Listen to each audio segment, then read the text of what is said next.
యోహాను రాసిన 3వ పత్రిక 1వ అధ్యాయం 2వ వచనం, ప్రియుడా, నీ ఆత్మ వర్ధిల్లుచున్న ప్రకారం నీవు అన్ని విషయములలో వర్ధిల్లుచు సౌకర్యంగా ఉండవలనని ప్రార్థించుచున్నాను. స్తోత్రం దేవా. సర్వోన్నత సర్వాధికారి, ఈరోజు ఈ యొక్క వాక్యపు వెలుగులో మమ్మల్ని అందరినీ నడిపించి బలపరిచి స్థిరపరిచి విత్తబడుచున్న వాక్యం వ్యర్థం కాకుండా ప్రతి హృదయంలో నాటబడి నూరంతల పంట అనుభవించుటకు కృప చూపించమని నజరేయుడైన యేసుక్రీస్తు నామములో ప్రార్థించి నమ్మి పొందుకున్నాం తండ్రి, ఆమెన్. ప్రియులారా, ఇక్కడ ఏమంటున్నాడండి యోహాను గారు? నా ప్రియుడా, ఆత్మలో వర్ధిల్లుచున్న ప్రకారం అన్ని విషయాలు వర్ధిల్లాలి. చాలామంది ఆత్మలో వర్ధిల్లకుండా అన్ని విషయాలు వర్ధిల్లుతారు. ప్రార్థించడానికి సమయం ఉండదు, ప్రభుతో గడపడానికి సమయం ఉండదు, కానీ పనులు చేసుకోవడానికి సమయం ఉంటుంది. A shift, B shift, C shift, over duty, extra duty అన్నీ చేసుకుంటుంటారు, కానీ దేవుని సన్నిధికి ఇవ్వాల్సిన సమయాన్ని ఇవ్వరన్నమాట. కానీ వర్ధిల్లాలనుకుంటారు. ఎలా వర్ధిల్లుతారు? దేవుని సన్నిధిలో ఎవరైతే గడుపుతారో మొట్టమొదట ప్రిఫరెన్స్, మొట్టమొదట ప్రథమ స్థానం దేవునికి ఎవరైతే ఇస్తారో, మీ పనిలో మరి మీ జీవితంలో ఎప్పుడైతే మొదటి స్థానం దేవునికి ఇస్తారో ఆత్మలో వర్ధిల్లటం నేర్చుకోవాలి. ఆత్మలో వర్ధిల్లటానికి ఇంపార్టెన్స్ ఇవ్వాలి. ఆత్మను వర్ధిలింపజేసుకోవాలి. హల్లెలూయా. స్పిరిచువల్ ఎక్సర్సైజెస్ చేయాలన్నమాట. ఎక్సర్సైజ్ చేసేవారు ఎలాగైతే ఫిట్గా ఉంటారో అలాగే ఆధ్యాత్మికమైన ఎక్సర్సైజెస్ ఉంటాయి. ఎర్లీ మార్నింగ్ లేవాలి, దేవుని సన్నిధిలో గడపాలి, ప్రార్థించాలి, బైబిల్ చదువుకోవాలి, మరి ఈ ఒప్పుకోలు చేసుకోవాలి, స్తుతులు చేసుకోవాలి. ఇవన్నీ ఒక ప్రాసెస్ గుండా వెళ్తున్నప్పుడు ఆత్మలో వర్ధిల్లుతాం. హల్లెలూయా. ఆత్మలో వర్ధిల్లకుండా నువ్వు ఎంత వర్ధిల్లినా కూడా మణులున్నా, మాన్యాలున్నా, సిరులున్నా, సంపదలున్నా, భోగభాగ్యాలు ఇన్ని ఉన్నా కూడా నువ్వు జీరో. కాబట్టి ప్రియులరా, దేవుడి నీ పట్ల ఒక ప్రత్యేకమైన ప్రణాళికను కలిగి ఉన్నాడు. నువ్వు ఎటువంటి పరిస్థితిలో ఉన్నా నిన్ను నడిపించడానికి కానీ సిద్ధంగా ఉన్నాడు. 60 లక్షల మంది యూదులు చనిపోవాలని చెప్పి సంకల్పించింది దేవుడు కాదు. ఇందుకు కారకుడు హిట్లర్. ఇంచుమించు 3 కోట్ల మంది చైనీయులను చంపింది దేవుడు కాదు, అది మావో సే తుంగ్ పని అనమాట. 65,000 మంది ప్రజలు హిరోషిమాలో ఆహుతి చేసి బలిగొన్నది దేవుడు కాదు, అమెరికాలో తయారు చేయబడినటువంటి ఆటం బాంబు విశ్వరూపం. అది పై వాటిలో ఏది కూడా దేవుడి చిత్తం కాదు. వింటున్నారా? ఇలా కావాలని చెప్పి దేవుడు ఎప్పుడు కూడా కోరుకోడు. కానీ ఈ అఘాయిత్యాలన్నీ కూడా మరి కారణం ఎవరో? మనుషులే. వీటిని దేవుడు అంగీకరించాడు. అయితే ప్రియులా గమనించాలి, అంతే తప్ప జరిగించినటువంటి వాడు మాత్రం దేవుడు కానే కాదు. సరే, ఇక అసలు విషయంలోకి మనం ప్రవేశిద్దామా? ప్రియుడా, నీ ఆత్మ వర్ధిల్లుచున్న ప్రకారం నీవు అన్ని విషయాల్లో వర్ధిల్లుచు సౌఖ్యంగా ఉండవాలని ప్రార్థిస్తున్నాను. జీవితాంతం పేదరికంతో బాధపడుతూ దాన్ని అధిగమించడానికి ఏమాత్రం కృషి చేయకుండా బ్రతుకునిచ్చినటువంటి దేవుడు బంగ్లా కూడా ఇవ్వకపోతాడా అంటూ మెట్ట వేదాంతాన్ని వల్లించటం, మాట్లాడటం మూర్ఖత్వం అవుతుంది. దేవుడే పుట్టించాడు, దేవుడే చూసుకుంటాడు, దేవుడే పోషించుకుంటాడు, దేవుడే ఇచ్చుకుంటాడు. ఇట్లా కూర్చుని ఉంటే ఎక్కడొస్తుంది? చాలామంది ఇటువంటి వేదాంతాన్ని వల్లిస్తూ ఉంటుంటారు. నువ్వు జీవితంలో అభివృద్ధి చెంది నువ్వు సాధించినటువంటి ప్రగతితో దేవునికి సాక్షిగా నిలబడటం దేవుని ఆకాంక్ష, దేవుని ఆశ. నువ్వు అభివృద్ధి చెందాలి, ముందుకు వెళ్ళాలి, ఆశీర్వదించబడాలి, అనేక మందికి దీవెనకరంగా ఉండాలి. హల్లెలూయా. Thank you Jesus. ఉన్న చోటనే ఉండిపోవడం దేవుని ఉద్దేశం కాదు. ఈరోజు నువ్వు అప్పుల్లో, సమస్యల్లో, ఇబ్బందుల్లో, బంధకాల్లో, రోగంతో, అవమానంతో బాధపడుతున్నట్లయితే అక్కడే ఉండిపోవడం దేవుని ఉద్దేశం కాదు. హల్లెలూయా. అధిగమించాలి. హల్లెలూయా. పేదరికంతో బాధపడుతున్నావా? దాన్ని అధిగమించడానికి ఏమాత్రం కృషి చేయట్లేదు. నువ్వు ఎప్పటికీ బయటపడవు. కృషి చేయాలి, బయటపడాలని చెప్పి. దేవునికి స్తోత్రం కలుగును గాక. నువ్వు జీవితంలో అభివృద్ధి చెంది నువ్వు సాధించినటువంటి ప్రగతితో, అభివృద్ధితో, గొప్ప సాక్ష్యంతో దేవునికి సాక్షిగా నిలబడాలి, దేవునికి మహిమ కలగాలి. అది దేవుని యొక్క ఆశ.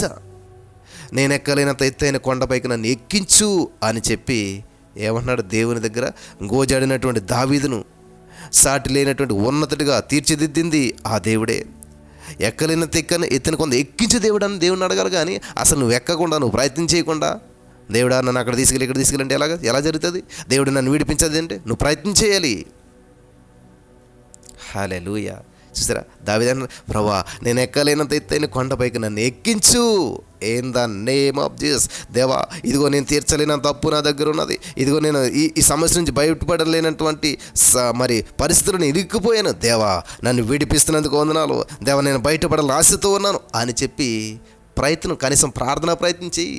నువ్వు ప్రార్థన చేయకుండా ఎవరో నీ కోసం ప్రార్థన చేస్తారులే, విడిపిస్తారులే, ఎవరో ప్రార్థన చేస్తే జరుగుతుంది. ఇటువంటి ఆలోచనలతో జీవితాన్ని గడిపేటటువంటి వారి జీవితాల్లో అద్భుతాలు జరగట్లేదు. ఎందుకని? అనేక మంది సాక్ష్యాలు చెప్తున్నారు, కానీ మన జీవితంలో సాక్ష్యం లేదు.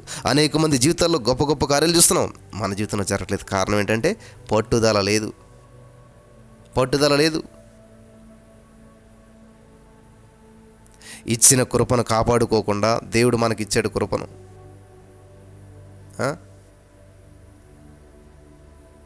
ఆ కాపాడుకోకుండా వ్యర్థపరిచి చిట్ట చివరి నిమిషంలో కళ్ళు తెరిచినటువంటి సంసోనుపై మరణ సమయంలో తిరిగి మరోమారు తన కృపా హస్తాన్ని చాచి తన నామాన్ని గణపరుచుకున్నది ఆ కృపా సంపన్నుడైన దేవుడే కదా. దేన్నైనా సరే దేవుడు మీకు ఇవ్వటానికి ప్రియులరా సర్వసన్నద్ధుడే. మనకు కావాల్సింది అడగటం, అంగలార్చటం అనేటువంటిది మన చేతుల్లోనే ఉంది. కృషి చేయాల్సింది నువ్వు. కృపతో కరుణించి నీ కృషి ఫలించేలా చేసేటువంటిది దేవుడు. ఒక అద్భుతమైనటువంటి విషయాన్ని మీతో చెప్పాలని ఆశపడుతున్నాను. చాలాసార్లు వినే ఉంటాం మనం, మరలా ఒకసారి గుర్తు చేస్తాను ప్రియులరా, జాగ్రత్తగా వినండి. ఒక గ్రామంలో మరి వర్షాకాలం వచ్చింది. అది లోతట్టు ప్రాంతం. వారం రోజులుగా ఒకటే గాలివాన, ఎన్నో మర్రి చెట్లు వేళ్లతో సహా కూలిపోతూ వచ్చాయి. ఏటుగట్టు తెగిపోయింది. ఊళ్ళోకి వరద నీరు బాగా వచ్చేస్తూ ఉంది. ఇకపైన ఊళ్ళో ఉంటే ఆ వరదలో మునిగి చచ్చిపోవలసిందే అని భయపడి కుటుంబాలుగా తమ ఆవుల్ని మేకల్ని వెంట పెట్టుకుని ఆ ఊరిని విడిచిపెట్టి వెళ్ళిపోతున్నారు జనమంతా కూడా. కానీ ఒకే ఒక వ్యక్తి మాత్రం, నేను మీ మాదిరి భయపడి పారిపోతాను అనుకుంటున్నారా? నాకు విశ్వాసం ఉంది, భగవంతుని నేను నమ్ముకుంటాను, నేను దేవుడి మీద పూర్తిగా విశ్వాసం ఉంచాను, ఆయన నన్ను కాపాడతాడు అని చెప్పి ఊర్లోనే ఉండిపోయాడంట. ఆ రాత్రి గ్రామం అంతా కూడా వరద నీటితో మునిగిపోయింది. మన భక్తుడు మాత్రం ఇంటి లోపల నీరు వచ్చేస్తున్నా కూడా అలాగే ఉన్నాడు. అయితే అడిగారు అందరూ, అయ్యో ఇంకెవరు లేరయ్యా, నువ్వు అక్కడ ఉండిపోతున్నావు, మేమే చివరి కుటుంబం, వచ్చేసే మాతోడంటే నో నేను రానన్నాడంట. నెమ్మదిగా ఇంట్లోకి వాటర్ వచ్చింది, ఇల్లంతా మునిగింది. ఇంటి పైకప్పు కూర్చున్నాడు ఆయన. ఆ పైకప్పు మీదకి కూర్చున్నాడు, భగవంతుని ప్రార్థిస్తూ ఉన్నాడు, దేవుడా నన్ను కాపాడని. అప్పుడు ప్రియులరా, పొరుగు గ్రామంలో ఉన్నటువంటి కొంతమంది ఆ యొక్క వెల్లువలో కొట్టుకుని పోకుండా ఒక పడవలో అటుగా వస్తున్నారు. ఇంటి కప్పు మీద ఉన్నటువంటి ఆయన్ని ఆహ్వానించారు. అయ్యా వచ్చేసేవయ్యా, ఇంటి కప్పు మునిగిపోతే ఇంకెక్కడ ఉంటావు అంటే, వెంటనే కిందకి దిగి మా పడవలోకి వచ్చేసి అంటే ప్రాణాలు దక్కించుకోవయ్యా అన్నారు. అరిచారు అందరూ. మన భక్తులు ఏమన్నాడు తెలుసా? నేను రాను, దేవుడు నన్ను రక్షిస్తాడు అని అక్కడే కదలకుండా కూర్చున్నాడంట. క్రమంగా వరద పెరిగిపోయింది, ఇంటి కప్పు కూడా మునిగిపోతుంది. ఆ పక్కనే ఉన్న ఒక చెట్టు కొమ్మ పట్టుకుని క్రమంగా వరద ఉధృతం పెరిగింది కాబట్టి ఆ నీటి మట్టం అతను కూర్చున్నాడు, ఇంటి కప్పును కూడా తాకుతూ వచ్చింది కాబట్టి ఇంకా కప్పు మీద నుంచి పక్కనే ఉన్న చెట్టు కొమ్మ పట్టుకుని ఎగిరి పైకి ఆ చెట్టు పైకి పాకాడంట. ఆ చెట్టు పైకి వెళ్ళిపోయాడు. ఇటు బోటులు వచ్చే అవకాశం లేదు, ఇంకా అయిపోయే బోట్లన్నీ కూడా. వీళ్ళు గమనించాలి, భగవంతుడు రక్షిస్తాడులే అనేటువంటి నమ్మకంతో అలా వెయిట్ చేస్తున్నాడు. ఇంకా చివరిగా ఎవరన్నా ఉన్నారా ఏంటని చెప్పి హెలికాప్టర్ రావడం జరిగిందనమాట. ఆ పక్క నుంచి వచ్చేసేయి నువ్వు అని చెప్పి వాళ్ళు ఆ తాడేస్తున్నారు, ఆయన్ని బ్రతిమాలతో ఉన్నారు. నేను రాను, భగవంతుని రక్షించడానికి తప్పకుండా వస్తాడు అని చెప్పి తిరిగి దేవునికి ప్రార్థన చేస్తూ ఉన్నాడు. ఏమైందంటే మరుసటి రోజు ఏరు మొత్తం గ్రామంలోకి ప్రవేశించింది. నీటి మట్టం ఇంకా బాగా పెరిగిపోయింది. చివరికి ఆ కొమ్మ అంచును కూర్చున్నటువంటి అతని పాదాలను తాకేసింది వరద నీరు. అప్పుడు చుట్టుపక్కల ప్రాంతంలో మరి మిగిలినటువంటి అన్నీ కూడా మరి దారులు మూసుకుపోయాయి. మరి హెలికాప్టర్లు అడిగినా కూడా నేను రాను, దేవుడు నా ప్రాణం రక్షిస్తాడని చెప్పి అప్పుడు కూడా మొండుకేసి కూర్చున్నాడు మన విశ్వాసి. చివరి అవకాశం కూడా కోల్పోయాడు. మరి అలా అన్నీ అయిపోయిన ఆకారనే ఆ చెట్టు మీద చిటారు కొమ్మను అంటి పెట్టుకున్నటువంటి విశ్వాసి ఆ భయంకరమైనటువంటి ప్రవాహంలో కొట్టుకుని పోయాడు, మరణించాడు. తర్వాత పరలోక రాజ్యం అయితే చేరుకున్నాడులేండి. పరలోకం ఇల్లు కాకుండా దేవుని కలుసుకున్నాడంట.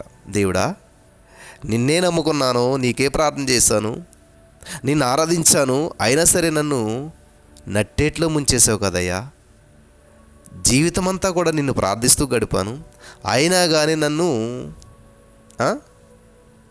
మరి ఆదుకోలేకపోయావు కదా. ఇందు గురించి కూడా నాకు బాధ లేదు. కానీ దేవుడు లేడు అని వాదించే నాస్తికులకి నా విషయంలో మీరు ప్రవర్తించిన తీరు మరింత బలాన్ని ఇస్తుంది కదా. అది తలుచుకుంటే నాకు చాలా విచారంగా ఉంది అని చెప్పి దేవుడు ముందు వాపోయాడంట ఆ విశ్వాసి. ఆ విశ్వాసి మాటలు విన్నటువంటి దేవుడు నర్మగర్భంగా ఒక చిరునవ్వు చిందించాడు. నీ భక్తిలో ఎటువంటి లోపం లేదు, అందుచేతనే నీవు ప్రార్థన చేస్తున్నంత సేపు, ఎంతసేపు అయితే ప్రార్థన చేస్తావో అంతసేపు 1 కాదు 2 కాదు 3 అవకాశాలు వెంటనే పంపించాను నీకు. జనాలు నిన్ను వచ్చి రమ్మని రానన్నావు, బోట్లు 2 వచ్చి నిన్ను రమ్మని రానన్నావు, చివరిగా హెలికాప్టర్ని పంపించాను. కానీ నువ్వే ఆ 3 అవకాశాలను కాలదనుకున్నావు అన్నాడంట దేవుడు. ప్రియులు గమనించారా? దీవించడానికి, కాపాడడానికి, రక్షించడానికి దేవుడు సర్వసన్నద్ధుడే. దీవించబడే అవకాశాన్ని దేవుడు కల్పించినా కూడా వినియోగించుకోలేకపోవడం మనిషి మూర్ఖత్వం అవుతుంది. సమస్య నిమిత్తం ప్రార్థించిన తర్వాత దేవుడు ఏ రీతిగా దీవించనై ఉన్నాడో ఏకాంత స్థలంలో కనిపెట్టడం ఉత్తమం. ఇప్పుడు మిమ్మల్ని ప్రియులారా ఈ వాక్యం ద్వారా బలపరిచినటువంటి దేవుని వైపు మీరు చూడండి, అద్భుతాలు చూడండి, ఆశ్చర్యమైన కార్యాలు చూడండి.